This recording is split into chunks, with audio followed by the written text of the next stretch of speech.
स्वागत है दोस्तों अपन YouTube channel ITI technical course में। दोस्तों बहुत सारे स्टूडेंट ऐसे होते हैं जिनको एडमिशन लेना रहता है पॉलिटेक्निक में या डिप्लोमा में, मगर उनको ये नहीं मालूम रहता कि डॉक्यूमेंट्स क्या क्या लगते हैं। तो आज आपको इस वीडियो पे ये मालूम पड़ जाएगा कि क्या क्या डॉक्यूमेंट्स लगते हैं वेरिफिकेशन के टाइम पे और उसके कितने सेट फोटो कॉपी की ज़रूरत पड़ती है। क्या हुआ था पिछले बार, जैसे बच्चे आए थे वेरिफिकेशन के लिए या डॉक्यूमेंट्स वेरिफिकेशन करवाने, तो डॉक्यूमेंट्स कंप्लीट नहीं लाते, फिर उसमें क्या होता है कि उनके एडमिशन कैंसिल हो जाते हैं, एडमिशन से वंचित हो जाते हैं। तो आप लोग भी ऐसे गलती मत करिए, जान जाइए कि कौन कौन से डॉक्यूमेंट लगते हैं। A to Z डॉक्यूमेंट की जानकारी मैं आपको दे दूंगा।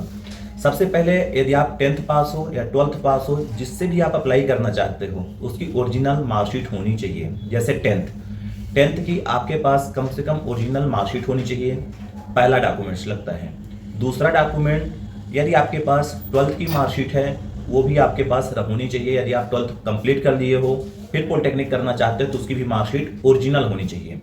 तीसरा डॉक्यूमेंट्स में क्या आता है, आय प्रमाण पत्र, जिसको बोलते हो इनकम सर्टिफिकेट, वो भी आपके पास होना अनिवार्य है, ओरिजिनल। आय प्रमाण पत्र के बाद आता है निवास प्रमाण पत्र, जिसको बोलते हैं डोमिसाइल, वो भी आपके पास ओरिजिनल होना चाहिए। आप कहाँ से निवास करते हो, आपका निवास प्रमाण पत्र बना होना चाहिए, जो तहसील से बनवाया जाता है। फिर इसके बाद आता है नेक्स्ट डॉक्यूमेंट, यदि आप कोई भी कैटेगरी के अंदर आते हो, जैसे जाति हो गई ST SC OBC EWS, तो आपके पास जाति प्रमाण पत्र होना अनिवार्य है। जाति प्रमाण पत्र में जैसे ST SC वाले स्टूडेंट के पास आजकल जो डिजिटल जाति प्रमाण पत्र बनते हैं वो वाले होने चाहिए, वो भी ओरिजिनल होने चाहिए। ये हो गया आय प्रमाण पत्र, जाति प्रमाण पत्र, निवास प्रमाण पत्र। फिर इसके बाद नेक्स्ट है जो है आपको एक स्वास्थ्य केंद्र से प्रमाण पत्र लेना पड़ेगा। जैसे हॉस्पिटल हो गई, कोई भी गवर्नमेंट हॉस्पिटल, वहाँ से आपका मेडिकल सर्टिफिकेट होना अनिवार्य है। मेडिकल सर्टिफिकेट मतलब ये होता है आप किसी भी प्रकार के टूट फूट नहीं हो, विकलांग नहीं हो, स्वस्थ हो, अच्छे हो, आप टेक्निकल कोर्स कर सकते हो। क्या होता है उसमें प्रैक्टिकल होते हैं, वर्किंग कराई जाती है, इसलिए वहाँ पे विकलांग वगैरह स्टूडेंट का सर्टिफिकेट लगता है। तो स्वस्थ स्टूडेंट का एक सर्टिफिकेट बनवाया जाता है, जो मेडिकल सर्टिफिकेट जिसको बोलते हो, वो आसानी से बन जाता है। कोई भी आप नियर बाई हॉस्पिटल के पास चले जाएंगे, अपना चेकअप करा के उसे एक सर्टिफिकेट ले लेना। फिर इसके बाद आता है चरित्र। आप जहाँ से 10th पास किए होगे या 12th जहाँ से पास किए होगे, वहाँ से एक आपको चरित्र दिया जाता है, चरित्र प्रमाण पत्र जिसको बोलते हो। यदि आपके पास नहीं है, 10th पढ़ लिए हो या 12th पढ़ लिए हो, जहाँ से आप पढ़े हो वहाँ से जाना, बोल देना सर मुझे चरित्र प्रमाण पत्र चाहिए, तो आपको आसानी से वहाँ मिल जाएगा। फिर इसके बाद चरित्र प्रमाण के बाद नेक्स्ट जो डॉक्यूमेंट्स लगता है, यदि आप 12th करने के बाद अब आ रहे हो ITI डिप्लोमा करने या 10th करने के बाद कुछ नहीं किए, 2 साल गैप कर दिए थे, फिर आप डिप्लोमा करना चाहते हो, तो उसमें आता है गैप सर्टिफिकेट। तो आपको गैप सर्टिफिकेट बनवाना पड़ता है, वो किसी भी वकील बना देता है, नोटरी कर देता है, वो आपको एक गैप सर्टिफिकेट बनवाना पड़ता है।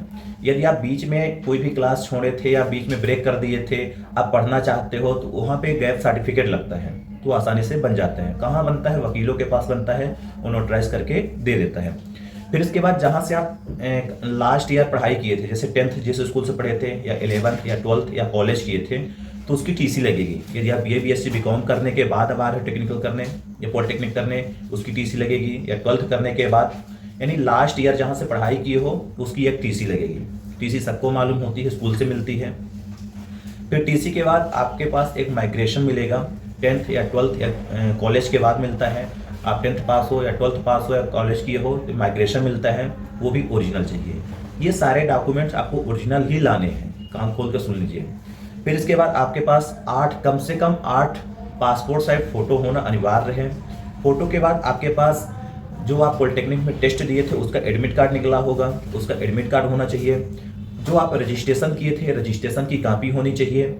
रजिस्ट्रेशन करने के बाद आपके पास एक रिजल्ट आया होगा, यानी जब पॉलिटेक्निक में टेस्ट दिए थे तो उसका रिजल्ट आया था, वो रिजल्ट भी आपको निकाल के ले जाना है। यानी एडमिट कार्ड, रिजल्ट, जो रजिस्ट्रेशन किए थे उसकी कॉपी। फिर इसके बाद नेक्स्ट आता है काउंसलिंग। काउंसलिंग का भी प्रिंट आउट निकाल के ले जाना है। काउंसलिंग करवाने के लिए एक पेज निकलता है ऑनलाइन के माध्यम से, काउंसलिंग का ले जाना है। फिर उसके बाद कॉलेज की एक अलॉटमेंट सीट जो होती है कि आपको कौन सा कॉलेज मिला है, आप जो टेस्ट दिए थे आपको कहाँ की कॉलेज अलॉट हुई थी, वो कॉलेज की अलॉटमेंट सीट लेके जाना है। फिर इसके बाद लास्ट में आपको एक आधार कार्ड भी ओरिजिनल चाहिए, यानी आधार कार्ड भी चाहिए। तो ये जितने भी डॉक्यूमेंट हैं 16-17 डॉक्यूमेंट, इनको कंप्लीट आप रेडी कर लीजिए। अब यहाँ पे आपको दिख भी रहा हो बगल पे, आप ये सारे डॉक्यूमेंट प्रोवाइड करा लीजिए। जैसे भी हो आप इसको कंप्लीट कर लीजिए। इनके फोटो कॉपी कम से कम 3 सेट होना अनिवार्य है। 10th की जो मार्कशीट है, 12वीं की है, सभी की मार्कशीट की जो फोटो कॉपी है कम से कम 3 सेट होना अनिवार्य है, तभी आपका वहाँ पे वेरिफिकेशन कंप्लीट होगा। यदि इस डॉक्यूमेंट्स में से कोई भी डॉक्यूमेंट्स आपके पास नहीं है तो आपका वेरिफिकेशन रुक जाएगा। वेरिफिकेशन कंप्लीट नहीं होगा प्रोसेस तो आपका एडमिशन रुक जाएगा। जैसे पिछले साल बच्चे ने परेशान हुए थे, तो आप लोग भी इसी साल ऐसे ना हो कि परेशान हो, इसलिए मैंने पहले ही बता दिया कि ये डॉक्यूमेंट्स आपको कंप्लीट करके रखना है, फिर आपका वेरिफिकेशन में कोई भी दिक्कत नहीं आएगी। वीडियो अच्छा लगा हो चैनल को सब्सक्राइब कर लेना, लाइक कर देना, शेयर कर देना।